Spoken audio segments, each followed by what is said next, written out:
Hey there, Facebook family. How are you doing? Welcome. Welcome to Harris County Domestic Violence Coordinating Council Connects, HCDVCC Connects. We are live and wishing you Happy New Year. We made it to 2021. Yay! And we are excited to be here with you. We're going to be bringing to you each week HCDVCC Connects on every Monday from 12 to 12:30. Definitely as you join us, please say hello. I see we've got a couple of people that have joined in. So go ahead and announce yourself. Let us know who you are, where you're watching from. We are excited to have you here. I am honored to have our executive director with us, Barbie Brashear. Barbie, you want to give everybody a shout out? Hi, everyone. Hi, Fisha. Happy New Year. Happy New Year. Good to see you. You too. I tell you, it's been a year, right? It has. It's been a long, tough year. I think you and I were just kind of reflecting on what the past year's been like, what it's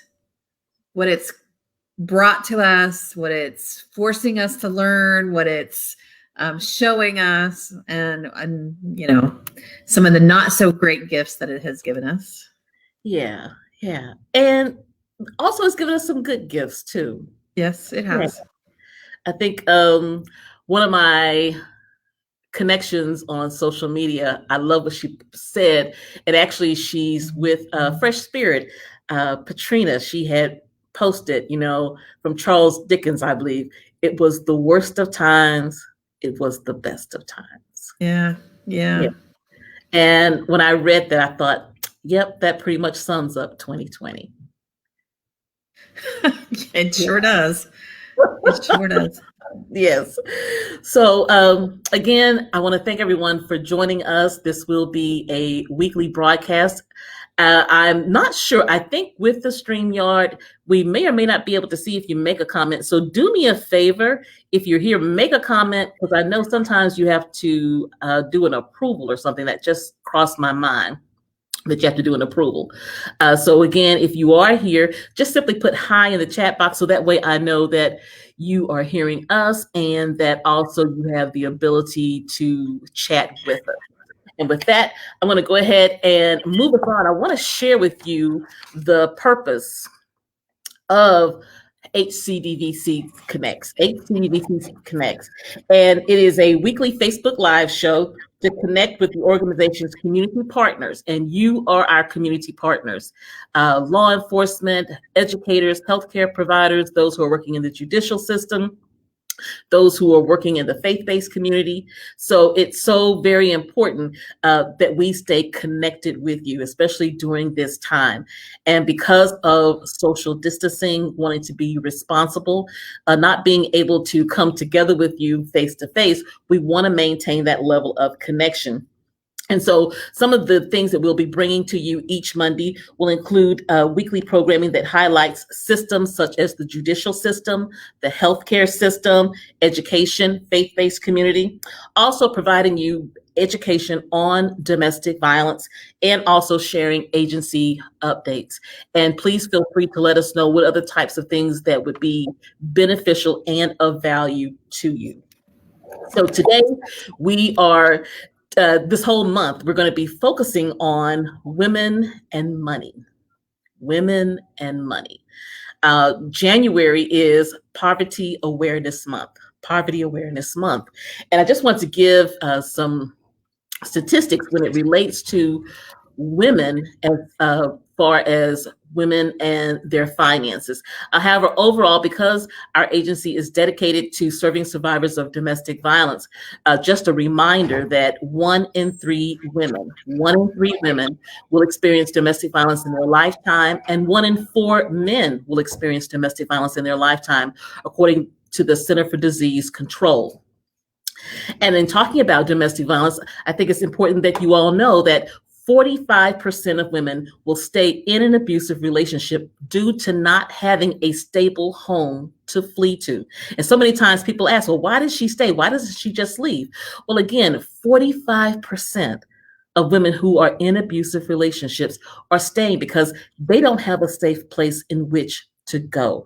90% of mothers who are homeless report that they have been physically and or sexually abused in their lifetime. And 70% of the nation's poor are women and children in America. So those are just some statistics right now about women and the state of economic uh, abilities or the economic outlook for women. And so today we're going to have a conversation to start off this month talking about resources that women can find, and also just having that conversation about the intersection of domestic violence, women, and money. So I hope, again, that you find this conversation valuable. So Barbie, I'm going to turn it over to you just to get to start talking about some of the lessons that we've learned specifically about women, money, and just the overall issue of domestic violence in the last 10 months. Okay. Real quickly, Thesha, the scroll that's going across the bottom there, I just want to do a correction because it's 1 in 3, and I think there's just too many threes. 1 in 3 women. But I think one of the as you said earlier, the good things and the bad things of 2020.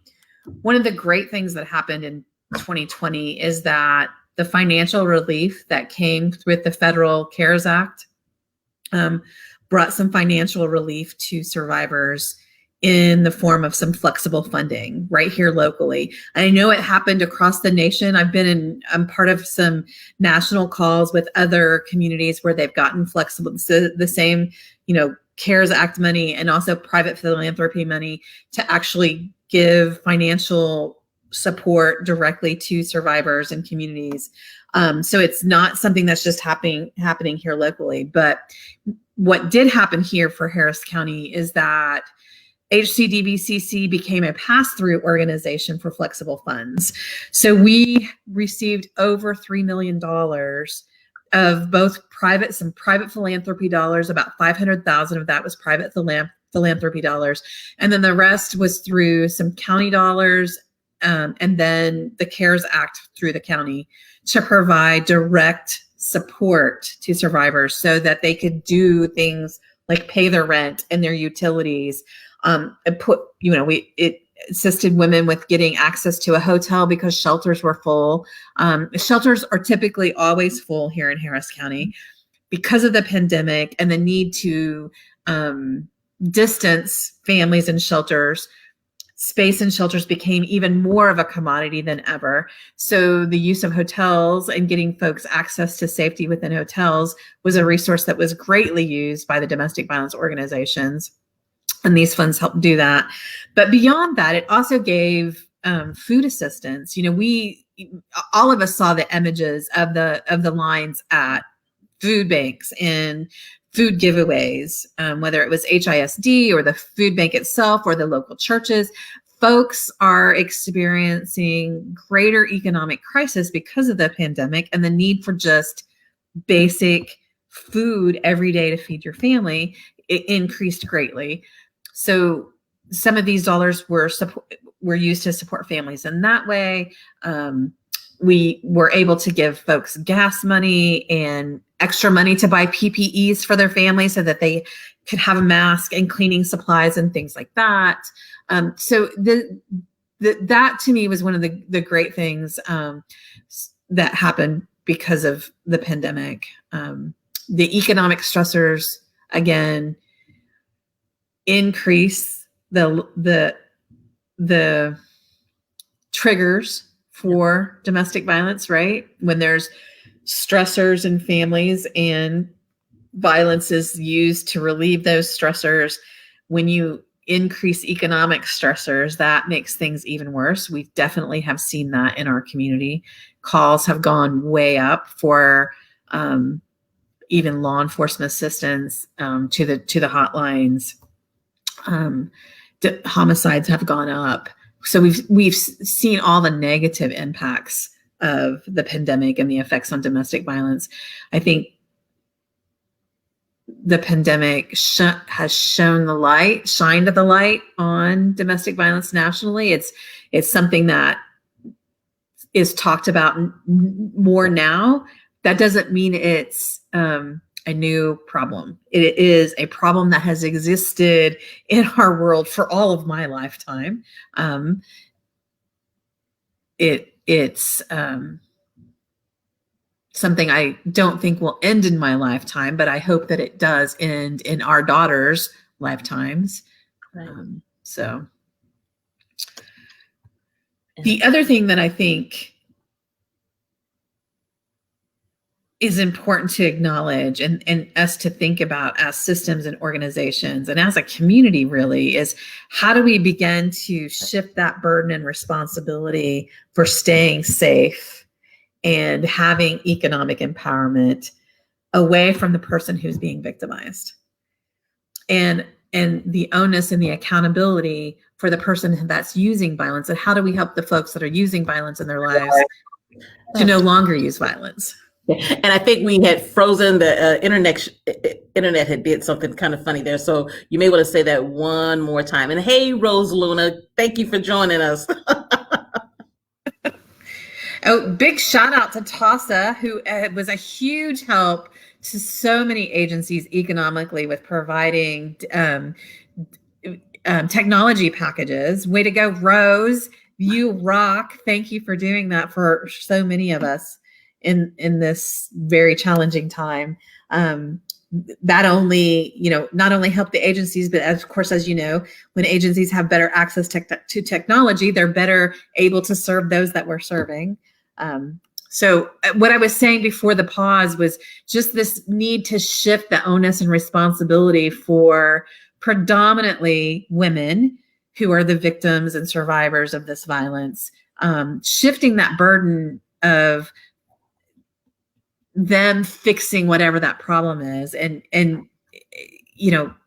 I want to use 2021 as an opportunity for us to how do we really truly push systems and organizations and communities to think about that ultimate prevention piece, and that means addressing those that are using violence in their lives. How do we help those that are using violence to learn and change and find other avenues to deal with those stressors, including economic stressors?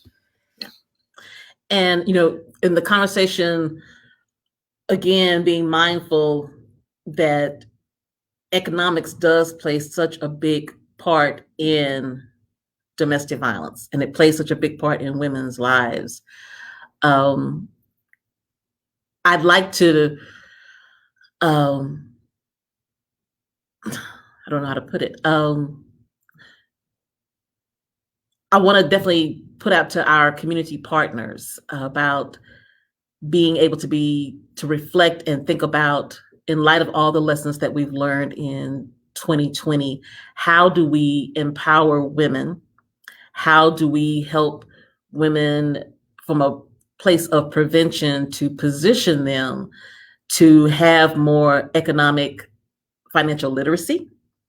And actually in March, which is Women's History Month, we're actually going to be partnering with another organization to talk about some work that is being done in some of the shelters in Houston to help women to gain financial literacy. Because a recent report I came across talked about 99% of women in abusive relationships has experienced economic coercion.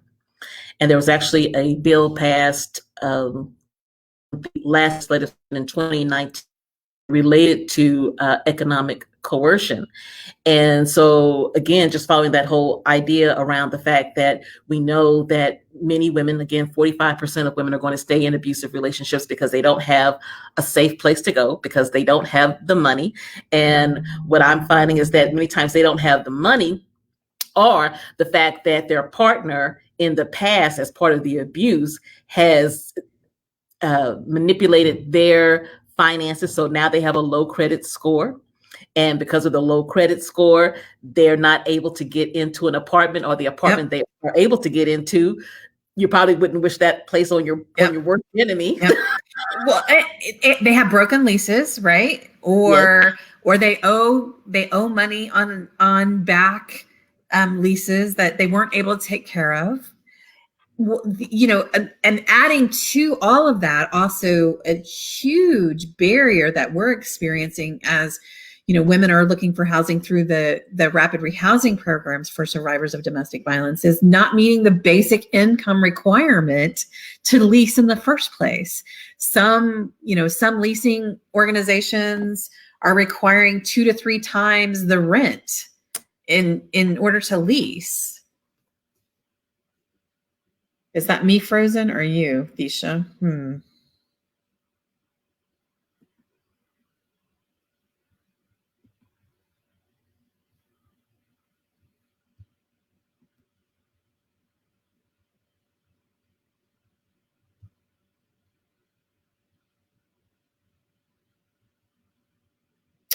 I think that was Thisha that got frozen. So anyway, that was one of the things that I was sharing. I don't know if we're still live or not, but I'll keep talking. Keep talking. I think, yeah, go ahead. Just the internet connection. So we're it's one the joyous times of technology, right? Yes. I was just sharing that one of the other barriers that women are experiencing as they're trying to lease is the income requirements and being able to show that you have 2 to 3 times the monthly rent as income in order to sign a lease in the first place. And right. How many people have that, especially if you're talking about an apartment. Let's say an apartment is $1,200 a month. If you have to have 3 times that, that's $3,600 a month, which is what, 3,600 times 12. That's $43,000. I don't know a lot of women in our programs that make $43,000 a year, so they can't lease in the first place, right? Exactly. And so I think that as we are working with our community partners, that is, I know it's a conversation that has been being had, and I think it's time to take it a step further about how do we help position primarily women that they have options when it's time to leave. Yeah. Because here's the reality is that, in 24 years of doing this work, that I have come across women who they knew that they needed to leave that relationship. However, here's the thing, just as you said, when you go out to look for an apartment, and I mean, apartments can run as much as $1,500. Who has $1,500, $3,000 if you got to do first month's rent along with the deposit? Who has that just sitting there? And especially if you're in an abusive relationship, and going back to the fact that we know that about 60% of the lowest paid workers in the United States are women. Yeah. And along with that, one of the things that I saw, some states in the United States changed their minimum wage laws with the new year, and so some states are having increases. I think one state had over $12 an hour as the minimum wage. And when you think about $12, as I know, when I was starting out my career, thinking about making $12 an hour seemed like a lot of money. Well, $12 an hour is, just a little over $24,000 a year. Exactly. Right. So if your rent is $1,500 a month, you're not going to make it. No. And that 24,000 is really not take home 4,000, right? And yep. And when you say that, that's a sobering thought. It's a very sobering thought. Yeah. And it's very easy maybe for someone who's maybe making $80,000 to $150,000 to go, but I don't understand why she just didn't leave. Well, again, we know the majority of women, and definitely this is proving to be, I think, the upcoming decade of the woman. We are seeing women who are moving into high positions of leadership. We have our vice president.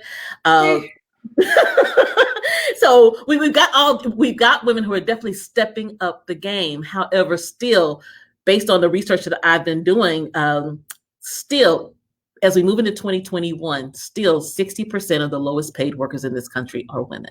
Yeah. That yes, there are women who are making strides, but unfortunately, they are the minority and not the majority. Yeah. Yes, I totally agree. The economics of that also is women are working outside the home, but they're also working in the home. And one of the things that this pandemic has shown us is that Women are parenting, working, and the educator now at home. We also saw lots of stories where women were leaving the workforce because of that, Yes. which really worries me. As women are leaving the workforce, that means the economic burden and strife for families only continues to increase. And if economics is a driver and a trigger for intimate partner violence, what does the future hold for us in that respect? I have great concerns about where we're headed for 2021 and 2022 economically. As a nation, it's going to be tough. And again, the economic stressor is a stressor that drives intimate partner violence. It does not cause it. We know it doesn't cause that. But it's kind of, we know drugs and alcohol don't cause domestic violence, but they can intensify and exacerbate it. And that's what happens. That's what happens when there's economic stressors in families as well. Definitely. We've got some comments here. Let's see. So you don't have to cry alone. In Silence is an organization, and they're saying yes to what we're talking about. Rose is saying that affordable housing and the rules therein are a problem. Thanks for shedding light. Exactly. Onika Mars of Women of Substance in Tobago is sharing about that. So is emotional. How does one prove to police that they are being emotionally abused? Definitely. So I just wanted to talk about the comments that are happening. And so you brought up a really good point, Barbie. Prior, we were talking about some of the reasons that women are more at risk, and as they are pursuing what I like to say, well-being and happiness, that finances become a big part of it, and why. And so there is an organization called Legal Momentum, and if we can get that put in the chat box, I want to say that Rebecca, who is our social media coordinator, she's actually putting things in the chat box for us. So legalmomentum.org, and that's legalmomentum.org, Legal Momentum. And some of the things that they talked about, and there are things that I think we're all aware of, but again, I think, as Rose said, that we have to begin to shed light and continue to talk about these issues. So you said something very important, Barbie, about the number of women who are leaving the workforce. And I believe that we had discussed maybe a week or two ago, there was an article in Forbes about that. They are seeing that there may be a shift in the workplace because so many women are leaving. And that's one of the things that Legal Momentum talked about, is that one of the contributors to women being financially disproportioned is the fact that they have all these caretaker obligations. So for that woman, whether she is single or married, even though she's in the workforce, that once she goes home, her day doesn't end. Yeah. And it's exacerbated by what is happening with the pandemic. So even though if you have the luxury of working from home, and we've even seen that with our own team members, is that even though you're working from home, here's the reality that in that 8-hour slot that you usually do just your job, now you've added in making sure the kiddos are actually doing what they're supposed to be doing online, which is some women with the decision that, you know what, I'm having to take care of the children and their online learning. My mom and dad got sick and I've had to bring them in. I don't have time for that 8-hour job anymore. Exactly. And working, if you're working in an environment or for an agency or a company that isn't sensitive to those unique needs, the demands are even greater. I mean, can you imagine? I mean, it's one thing for you as an adult to say, I don't really have time for lunch. Let me get something and eat it at my desk. But if you're parenting at home and schooling kiddos at home, you don't have that luxury of, let me just throw my kid a candy bar and eat at the desk, right? You've got to, well, you could. I don't know how well that's going to work, but I mean, you've got all these other things to think about now. Right. Your kid's not having lunch break at school. Your school is at home, so now lunch becomes a whole new topic and a whole new thing for you to have to juggle and manage. I think women are the great multitaskers of the earth, for sure. That doesn't always necessarily proved to be the healthiest and the best thing for us as women. And now women are multitasking in even more ways than ever before. So much so that leaving the workforce has to be the thing that they give up in order to care for families. So, yeah. And Rose is in agreement. She's saying that women are exhausted. And, Yeah. Rose, I'm going to make note of that, because I think one of the other things that we're going to touch on in the series is about, because what we also know is that so many of the people who do this particular work are women. Yes. And what does that look like for the exhausted victim advocate, for the exhausted?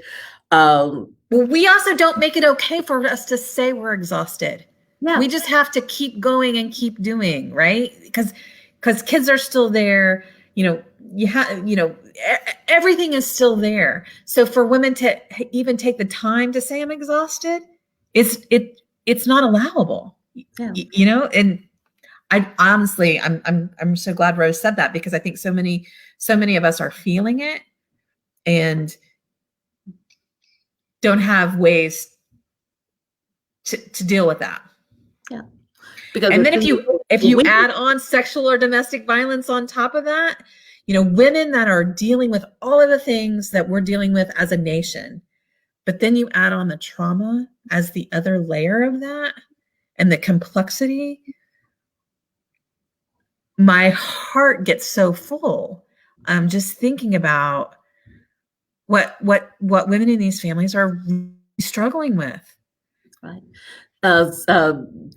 You don't have to cry alone in silence. They said that women are depressed as well.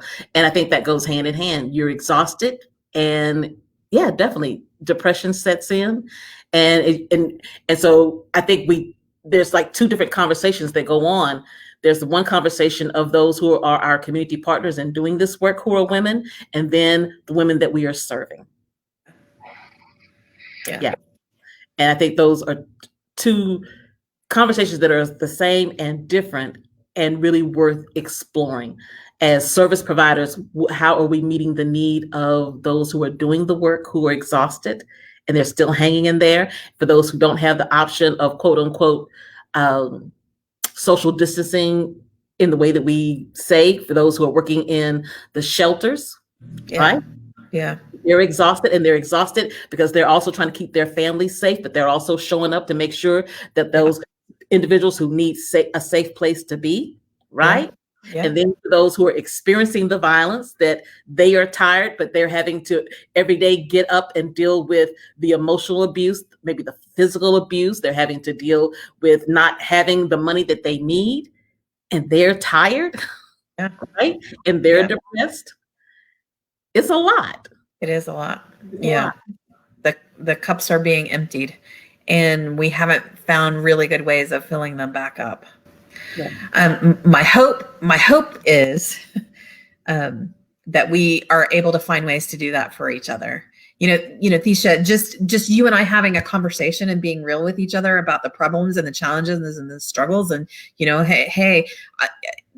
this holiday didn't feel like a holiday to me at all, because the work was coming in full force, more so than ever before. But just being able to say that out loud and have that conversation and finding comfort in my fellow sister is an important thing for me. And I hope that we all can find ways to do that for each other, if that makes sense. Yeah.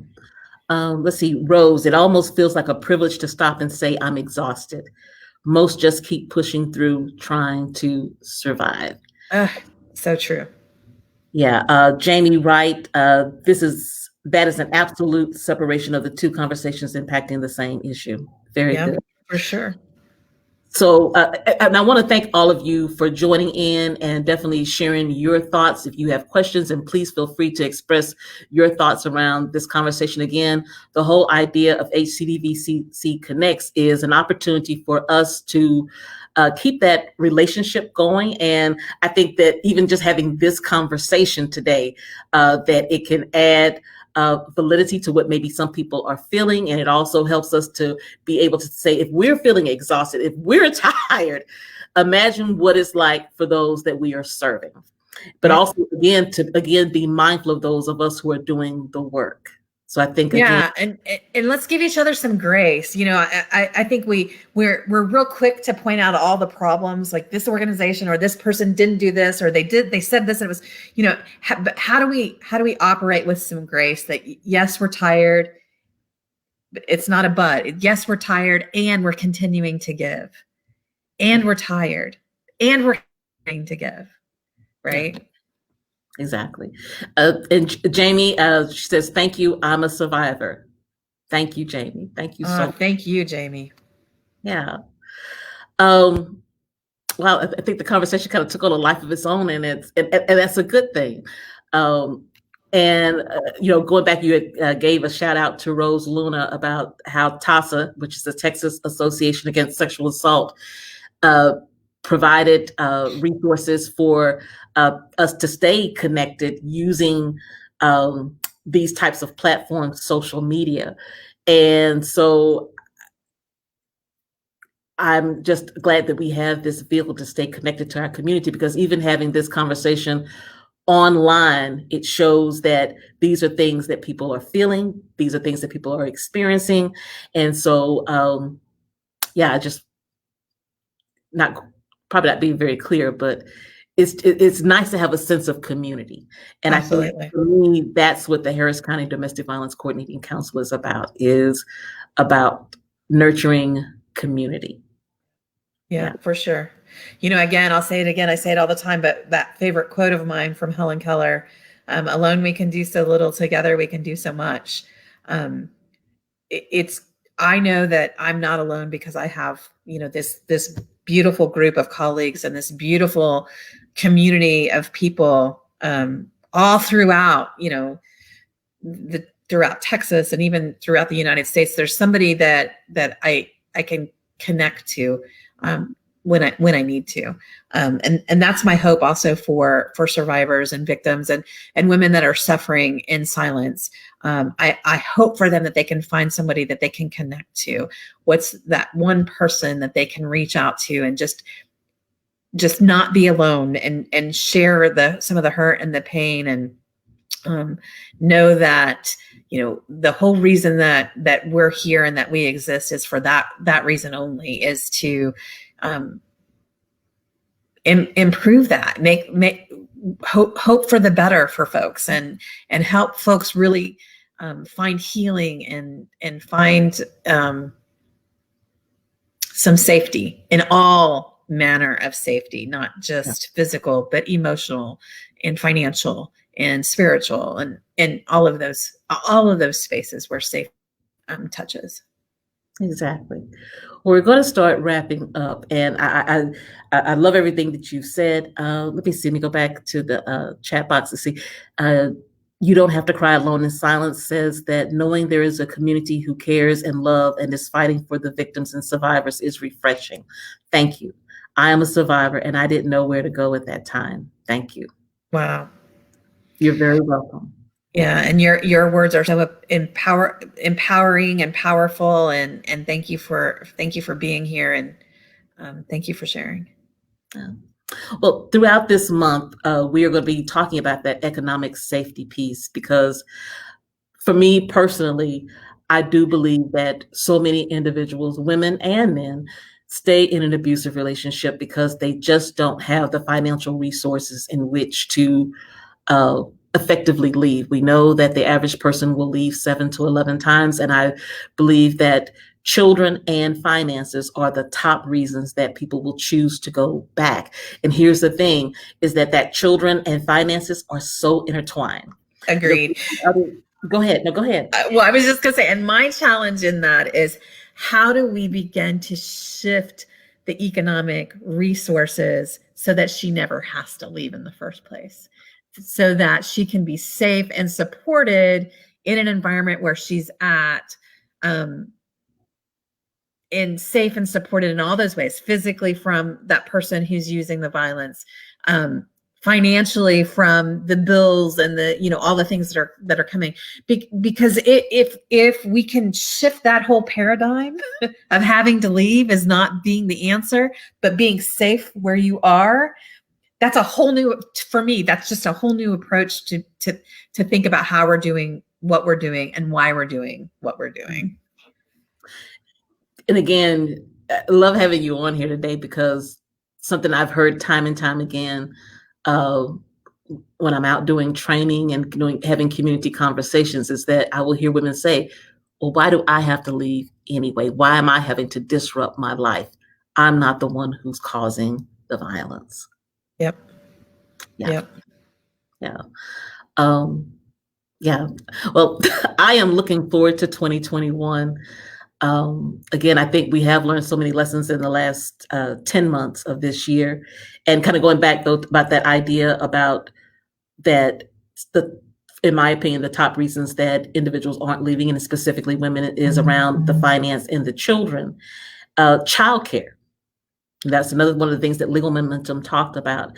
And also for those individuals who may be receiving TANF, which is temporary assistance to needy families, is that in order to get that money, that there are some very stringent things that the person that's receiving those funds has to get. And I can remember when TANF first came out, about going out to find a job, and definitely having a job gets you the financial means. However, we also have to think about the safety in looking for a job when you are leaving an abusive relationship.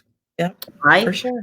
So there's a lot of conversations to have about that this month and all throughout the year, and just something to put on the minds of those who are doing this work, that we have to make as part of that safety planning, talking about finance. To me, you cannot do the safety planning without talking about the economic piece. Yep. Where is she or he going to find childcare for their child? How are they going to continue in their job? Last year, there was the unfortunate event of the woman who was killed at her job. I believe it was in the state of Florida.